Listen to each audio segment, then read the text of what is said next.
എൻ്റെ പേര് ബിനു. ഞാൻ പത്തനംതിട്ടയിൽ നിന്ന് വരുന്നു. ഞാൻ 2024 നവംബറിൽ ഉടമ്പടി എടുത്തു.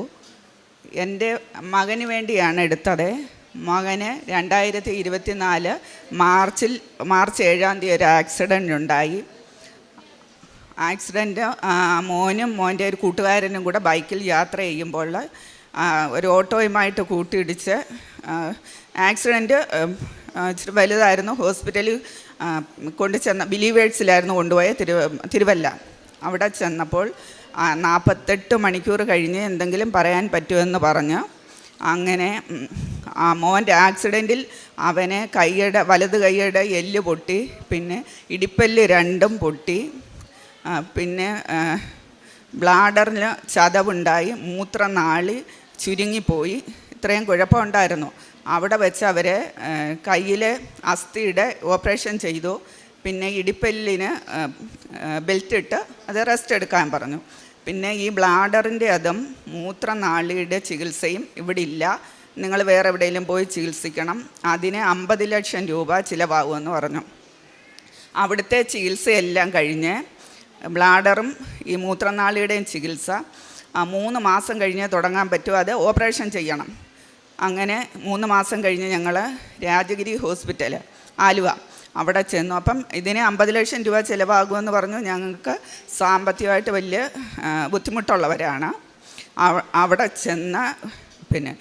അവിടെ ചെന്നപ്പോൾ ഞങ്ങളൊരു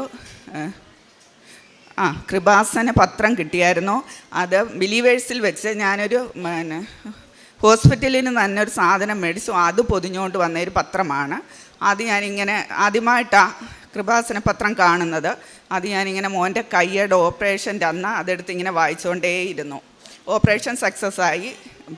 അത് കഴിഞ്ഞ് മോനെ അവിടുത്തെ ബിലീവേഴ്സിലെ ചികിത്സ കഴിഞ്ഞ് ആംബുലൻസിൽ കൊണ്ടുവരുന്ന വഴി ഞങ്ങൾ ഫുഡ് കഴിക്കാൻ ഒരു കടയിൽ കയറി. ആ കടയിൽ കയറിയപ്പോൾ അവർ ചോദിച്ചു ആരാ ആംബുലൻസിൽ കിടക്കുന്നതെന്ന്. എന്നിട്ട് ഞങ്ങൾ പറഞ്ഞു ഞങ്ങളുടെ മോനാണ്. പുള്ളി എന്നോട് ചോദിച്ചു ഞാൻ കയറി മോനെ ഒന്ന് കണ്ടോട്ടെ.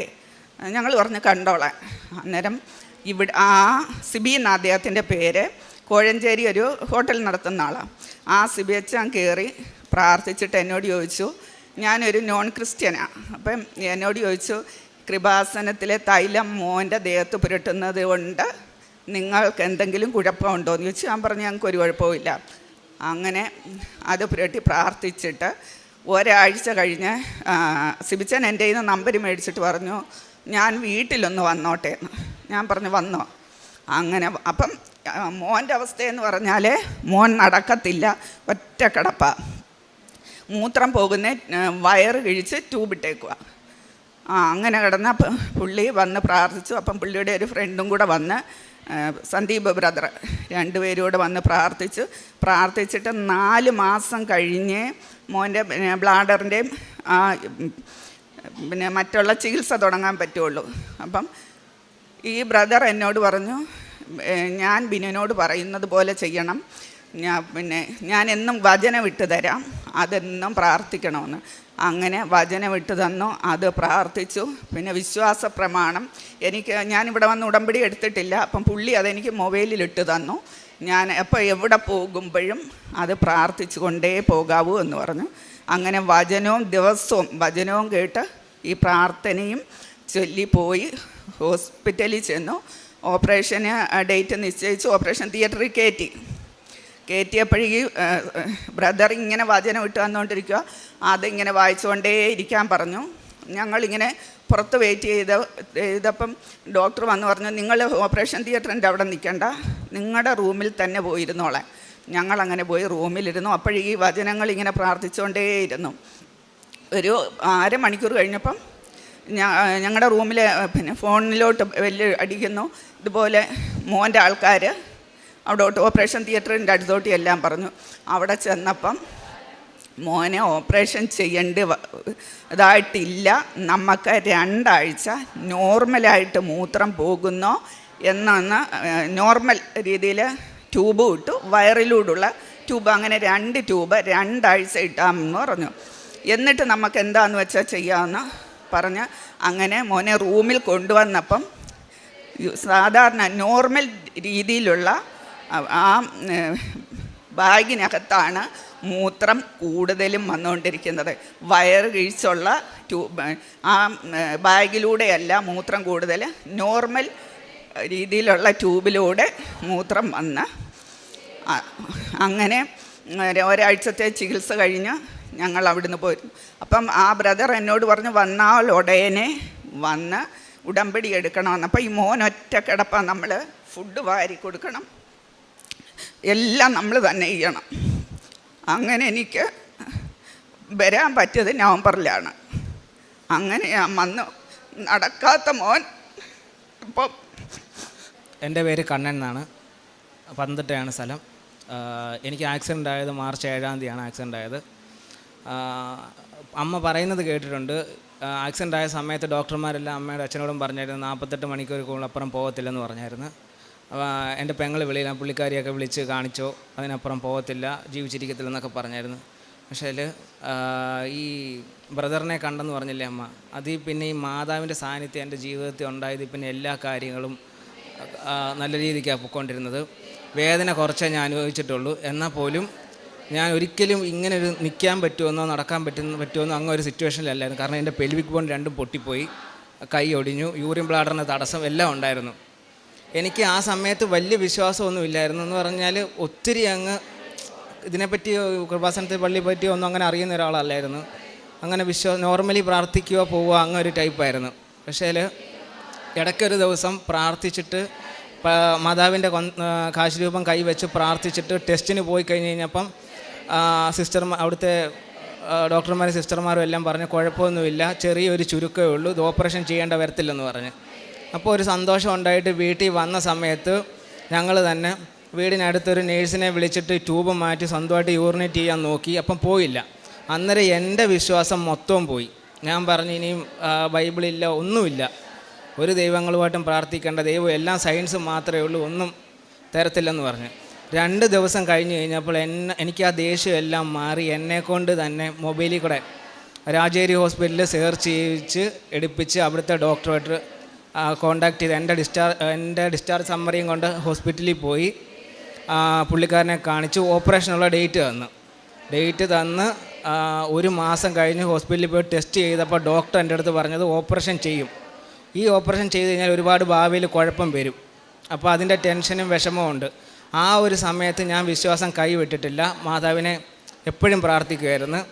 എൻ്റെ അടുത്ത് അതായത് ജൂലൈ 14-നായിരുന്നു എനിക്ക് ഓപ്പറേഷൻ വന്നു. ഒപ്പോസം യൂറിത്തോഗ്രാം എല്ലാം കഴിഞ്ഞ് യൂറിൻ ട്യൂബ് കട്ട് ചെയ്ത് സ്റ്റിച്ച് ചെയ്യുന്ന ഒരു പരിപാടിയാണ്. അതിന് ഒത്തിരി പ്രശ്നങ്ങളും ഒത്തിരി സമയം എടുക്കും എല്ലാം പഴയ പോലെ ആവാൻ. എനിക്ക് അതിൻ്റെതായ വിഷമങ്ങളും കാര്യങ്ങളൊക്കെ ഉള്ള സമയത്ത് ഞാൻ വിശ്വാസം കൈവിട്ടില്ല. അന്ന് രാത്രി ഡോക്ടർ വന്ന് പറഞ്ഞ് 13-ാം തീയതി വന്ന് പറഞ്ഞിട്ട് പോയി 14-ാം തീയതി രാവിലെ നിനക്ക് ഓപ്പറേഷനാണെന്ന് പറഞ്ഞ്. എന്നാൽ പോലും ഞാൻ വിശ്വസിച്ചിരുന്ന് എൻ്റെ ഓപ്പറേഷൻ നടക്കത്തില്ലെന്ന്. രാവിലെ എല്ലാം കഴിഞ്ഞ് ഓപ്പറേഷൻ എല്ലാം കഴിഞ്ഞ് കണ്ണ് തുറന്നപ്പം എൻ്റെ ദേഹത്ത് മൊത്തം ട്യൂബ് ഇട്ട് സുപ്രബിക്ക് ഇട്ടേക്കുക, പോളി ട്യൂബ് ഇട്ടേക്കുക, ദേഹത്ത് മൊത്തം ബ്ലഡ് പൊയ്ക്കൊണ്ടിരിക്കുക. ഓപ്പറേഷൻ കഴിഞ്ഞെന്നാണ് ഞാൻ വിചാരിച്ചത്. എല്ലാം കഴിഞ്ഞ് ഡോക്ടറിനോട് ചോദിച്ചപ്പോൾ ഡോക്ടർ പറഞ്ഞു ഓപ്പറേഷൻ ചെയ്യേണ്ട വന്നിട്ടില്ല, ചെറിയൊരു ചുരുക്കേ ഉള്ളൂ, ട്യൂബ് ഇട്ടാൽ മതി, 1 മാസം കഴിയുമ്പം എല്ലാം ശരിയാവുമെന്ന് പറഞ്ഞു. അങ്ങനെ 1 മാസം കഴിഞ്ഞ് ആശുപത്രി പിന്നെയും വന്നപ്പോൾ ഫസ്റ്റ് അതായത് ആക്സിഡൻറ്റ് കഴിഞ്ഞിട്ട് 3-4 മാസത്തിന് ശേഷമാണ് യൂറിനേറ്റ് ചെയ്യാൻ ശ്രമിക്കുന്നത്. ആ സമയത്ത് പോവത്തില്ലയോ എന്നുള്ളൊരു ടെൻഷനുണ്ട്. ഈ ട്യൂബെല്ലാം മാറ്റി ഡോക്ടർ പറഞ്ഞ് ബാത്റൂമിൽ പോയിട്ട് യൂറിൻ പാസ് ചെയ്യാൻ പറഞ്ഞു. അങ്ങനെ യൂറിൻ പാസ് ചെയ്യാൻ ശ്രമിച്ചപ്പം ആദ്യമേ ഒന്നും പോയില്ല. പിന്നെ കാശ് രൂപം പോക്കറ്റിൽ നിന്ന് എടുത്ത് പ്രാർത്ഥിച്ചിട്ട് ഒന്നുകൂടെ ചെയ്ത് കഴിഞ്ഞപ്പോൾ യൂറിൻ പോവുകയും ചെയ്ത് ഞാൻ അറിയാതെ തന്നെ എൻ്റെ കണ്ണിൽ കൂടെ ഇങ്ങനെ വെള്ളം ഇങ്ങനെ പൊയ്ക്കൊണ്ടിരിക്കുക. ആ സമയത്ത് എൻ്റെ തോളത്ത് മാതാവ് കൈ വെച്ചേക്കുന്നതായിട്ട് ഞാൻ കണ്ടിട്ടുമുണ്ട്.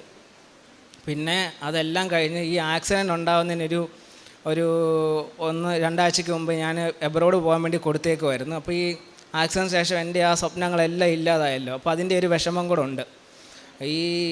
ഇതെല്ലാം ഒന്ന് യൂറിനൊക്കെ പോയി എല്ലാം ശരിയായി വന്നു കഴിഞ്ഞപ്പം പിന്നെ പ്രാർത്ഥന തുടങ്ങി. ഇനി ഞാൻ പറഞ്ഞു മാതാവേ എനിക്ക് എൻ്റെ ആ സ്വപ്നങ്ങളൊക്കെ എനിക്ക് ഒന്നുകൂടെ ശരിയാക്കി എടുക്കണം, എനിക്ക് വെളിയിൽ തന്നെ പോകണം, പോയേ പറ്റത്തുള്ളൂ എന്നുള്ള രീതിയിൽ പ്രാർത്ഥന എല്ലാം തുടങ്ങി കഴിഞ്ഞ് കഴിഞ്ഞാൽ പെട്ടെന്ന് തന്നെ എൻ്റെ എബ്രോഡ് പോകാനുള്ള കാര്യങ്ങളെല്ലാം ശരിയായി, പഠിക്കാനുള്ള കാര്യങ്ങളും എല്ലാം ശരിയായി, MBA പഠിക്കാനുള്ള എൻ്റെ ആഗ്രഹം അതായിരുന്നു. അത് തന്നെ എല്ലാം ശരിയായി, അഡ്മിഷനും കിട്ടി. ആദ്യത്തെ ഇൻ്റർവ്യൂ തോറ്റെന്ന് പറഞ്ഞു കഴിഞ്ഞാൽ ഒരു ട്രയൽ പോലെയായിരുന്നു. അതിൽ കിട്ടിയാലേ അടുത്തതിലോട്ട് പോകത്തുള്ളൂ. അത് തോറ്റു. പക്ഷേ അവർക്ക് എന്തോ തോന്നി പിന്നെ ഒന്നുകൂടെ എനിക്ക് ഡേറ്റ് തന്ന് അത് പാസ്സായി അവസാനം ഇപ്പോൾ പോകാനുള്ളതായി വന്നേക്കും. മാതാവിൻ്റെ അനുഗ്രഹം കൊണ്ട് ഇപ്പോൾ ഒരുപാട് കാര്യങ്ങൾ എല്ലാം ചോദിച്ചതെല്ലാം തന്നിട്ടുണ്ട്. കണ്ടിട്ട് കാണാനും സാധിച്ചിട്ടുണ്ട്. ചോദിച്ചതെല്ലാം തന്നിട്ടുമുണ്ട്. ഇടയ്ക്കിടയ്ക്ക് മനസ്സിൽ പറയും നന്മ മാത്രം ചെയ്യുക, വേറെ ഒന്നും ചെയ്യരുതെന്ന് പറയും. ഇപ്പോൾ എൻ്റെ ഭാഗത്തുനിന്ന് ഞാനിപ്പം ഇടയ്ക്ക് കൂട്ടുകാരുമായിട്ട് ഇങ്ങനെ അലച്ചും വച്ചൊക്കെ സംസാരിക്കുമ്പോഴാണെങ്കിൽ പോലും പിന്നെ ഞാൻ ഒറ്റയ്ക്കിരിക്കുന്ന നിമിഷങ്ങളിൽ പറയും എപ്പോഴും നീ ശാന്തമായിട്ടിരിക്കുക, ഒരു പ്രശ്നത്തിനും പോകരുത്, നല്ല രീതിയിൽ തന്നെ ജീവിക്കുക, നല്ലത് തന്നെ ചെയ്ത് മുന്നോട്ട് പോകുക എന്ന് പറഞ്ഞിട്ടുണ്ട്. അങ്ങനെ ഒരുപാട് ദർശനങ്ങളും കാര്യങ്ങളും ഒരുപാട് അനുഗ്രഹങ്ങളും മാതാവിൻ്റേതായിട്ട് കിട്ടിയിട്ടുണ്ട്. ഇത് ഉപ്പും ഉടമ്പടി തൈലും എല്ലാം അമ്മ തരികയോ ഉപയോഗിക്കുകയോ എല്ലാം ചെയ്തിട്ടുണ്ട്. എല്ലാം ഇവിടുന്ന് മാതാവിൻ്റെ എല്ലാ അനുഗ്രഹങ്ങളും കിട്ടിയിട്ടുണ്ട്. സന്തോഷമാണ് എല്ലാം. ബാക്കിയുള്ളവരോട് പറയുന്നതിലും എനിക്ക് സന്തോഷമേ ഉള്ളൂ. സങ്കീർത്തനം 23 മരണത്തിൻ്റെ നിഴൽ വീണ താഴ്വരയിലൂടെയാണ് ഞാൻ നടക്കുന്നതെങ്കിലും അവിടുത്തെ ഊന്നുവടിയും ദണ്ടും എനിക്ക് ഉറപ്പേകുന്നു. തൻ്റെ ജീവിതത്തിൽ എങ്ങനെ തനിക്ക് തൻ്റെ മകൻ ആക്സിഡൻ്റായ കാര്യം പറഞ്ഞാണ് ബിനു എന്ന ഈ മകള് ആ ഒരു സാഹചര്യത്തിൽ ഉടമ്പടി എടുത്ത ഓരോ മക്കൾ എങ്ങനെയാണ് മറ്റുള്ളവരുടെ ജീവിതത്തിൽ പ്രതീക്ഷകൾ നൽകുന്നത്. അതായത് നാം ചെയ്യുന്ന കാരുണ്യ പ്രവർത്തനങ്ങൾ, പ്രേക്ഷിത പ്രവർത്തനം, അതുമൂലം ഒരു ബ്രദർ തങ്ങൾക്ക് വേണ്ടി പ്രാർത്ഥിച്ചു. കൃപാസനത്തിൻ്റെ ഒരു പത്രം, ഒരു തുണ്ട് പേപ്പറാണ് തനിക്ക് ആദ്യമേ കിട്ടുന്നത്. ആ പേപ്പർ ഇപ്പോഴുണ്ടോ? ആ പേപ്പർ എൻ്റെ കയ്യിൽ ഇപ്പോഴും ഉണ്ട്, എൻ്റെ ബാഗിനകത്ത് ഇപ്പോഴും ഉണ്ട്. ആ ഒരു തുണ്ട് പേപ്പർ കിട്ടുന്നു, അത് വീണ്ടും വീണ്ടും വായിച്ചു കൊണ്ടിരുന്നു. അങ്ങനെ തൻ്റെ മകൻ്റെ ഓപ്പറേഷൻ്റെ കോംപ്ലിക്കേഷൻസൊക്കെ ആദ്യത്തെ ഘട്ടം അതൊക്കെ എങ്ങനെയാണ് വളരെ നല്ല രീതിയിൽ മുമ്പോട്ട് പോയത്. പിന്നീടും അമ്മ കൈവിട്ടില്ല. കൃപാസന പത്രം കിട്ടിയ ഒരു വ്യക്തി, അതായത് അമ്മ അടുത്ത് വന്നു എന്നുള്ളതാണ്. അടുത്ത് വന്നു കഴിഞ്ഞാൽ അമ്മ അകന്നു പോകില്ല. അമ്മ വീണ്ടും കൂടെ നടക്കുകയാണ്. ഇവർ കയറുന്നത് ഒരു ബ്രദർ, കൃപാസനത്തിൽ വരുന്ന ഒരു ബ്രദറിൻ്റെ ഷോപ്പിലേക്കാണ് കയറുന്നത്. അവിടെയും വീണ്ടും ബ്രദർ എങ്ങനെ പ്രവർത്തിച്ചു, ഈ മകൾക്ക് എങ്ങനെയാണ് കൃപാസനത്തെക്കുറിച്ച് കൂടുതലായിട്ടുള്ള വ്യക്തത കിട്ടിയത്. പിന്നീട് തൻ്റെ പ്രാർത്ഥന, പ്രത്യക്ഷീകരണ പ്രാർത്ഥനയും വചന വായനയും ഒക്കെ ആയിട്ട് ഈ മകൾ മുമ്പോട്ട് പോകുന്നു. വിശ്വാസ പ്രമാണം പ്രാർത്ഥിക്കുന്നു. തൻ്റെ ജീവിതത്തിൽ താൻ ഇതൊന്നും കണ്ടിട്ടില്ല, കേട്ടിട്ടില്ല, എന്നാൽ തനിക്ക് നന്മയായിട്ടുള്ളതാണ് സംഭവിക്കുന്നത് എന്ന് മനസ്സിലാക്കുമ്പോൾ കുടുംബം പിന്നീട് എങ്ങനെയാണ് ഈശോയെ ഏറ്റുപറയുന്നത്. അങ്ങനെ തൻ്റെ മകൻ്റെ പിന്നീട് കിട്ടിയ സൗഖ്യാനുഭവം, ഓപ്പറേഷൻ വേണമെന്ന് പറഞ്ഞു. അതിൻ്റെയൊക്കെ റിസ്ക് എത്രമാത്രം അത് കണ്ണനും നമ്മോട് പങ്കുവെച്ചു. അങ്ങനെ ആ റിസ്ക് ഒക്കെ ഈ മകൻ കടന്നുപോയ ഓരോ അനുഭവങ്ങളാണ് ഈ മകന് എല്ലാം തള്ളിപ്പറഞ്ഞു. പിന്നീട് ഇതൊന്നും നടക്കില്ല, ഇനി ഒരു ദൈവവുമില്ല എന്ന് പറഞ്ഞു. പക്ഷേ അമ്മ വിടുന്നില്ല.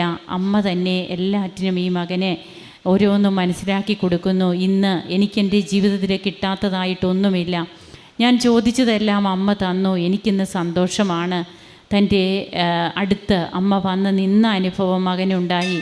അങ്ങനെ ഇന്ന് ഈശോയുടെ സാക്ഷികളാകാൻ തങ്ങൾക്ക് കഴിഞ്ഞതിൽ അഭിമാനിച്ചുകൊണ്ട് തനിക്ക് എബ്രോഡ് പോകാനുള്ള കാര്യങ്ങളുമൊക്കെ റെഡിയായി എന്ന ഒരു സന്തോഷത്തിൻ്റെ ഈ അവസ്ഥയിൽ ഇവിടെ വന്ന് തനിക്ക് നിൽക്കാൻ പോലും പറ്റാത്ത അവസ്ഥ, തനിക്ക് ഇങ്ങനെ ഒരു സാഹചര്യമായിരുന്നു തനിക്ക്. എന്നാൽ ഇന്ന് തനിക്ക് ഈ അൾത്താരയിൽ അമ്മ പ്രത്യക്ഷപ്പെട്ട ഇടമാണിത്.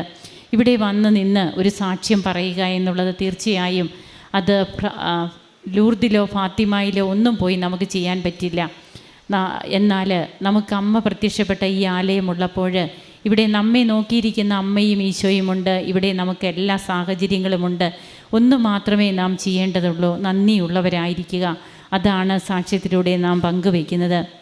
ദൈവത്തെ മഹത്വപ്പെടുത്തി ഈ കുടുംബം ഇന്നിവിടെ സാക്ഷ്യം പങ്കുവയ്ക്കുമ്പോൾ മരണത്തിൻ്റെ നിഴൽ വീണ താഴ്വരയിലും നമ്മെ കൈപിടിച്ചുയർത്തുന്ന കർത്താവിൻ്റെ കരുതലുള്ള സ്നേഹത്തിന് നമുക്ക് കൂടുതൽ നന്ദിയുള്ളവരാകാം. കരങ്ങൾ അടിച്ച് നമുക്ക് ദൈവത്തെ ആരാധിക്കാം, മഹത്വപ്പെടുത്താം. അത്യപൂർവ ദൈവാനുഭവങ്ങൾ ഇനി നിങ്ങൾക്കും സ്വന്തം. ഈ യൂട്യൂബ് ചാനൽ ഇതുവരെ സബ്സ്ക്രൈബ് ചെയ്തിട്ടില്ലെങ്കിൽ ഇപ്പോൾ തന്നെ സബ്സ്ക്രൈബ് ചെയ്യുക. ഈ വീഡിയോ ഇപ്പോൾ തന്നെ നിങ്ങളുടെ സുഹൃത്തുക്കൾക്ക് ഷെയർ ചെയ്തുകൊണ്ട് കർത്താവിൻ്റെ പ്രേക്ഷിതരാകുക.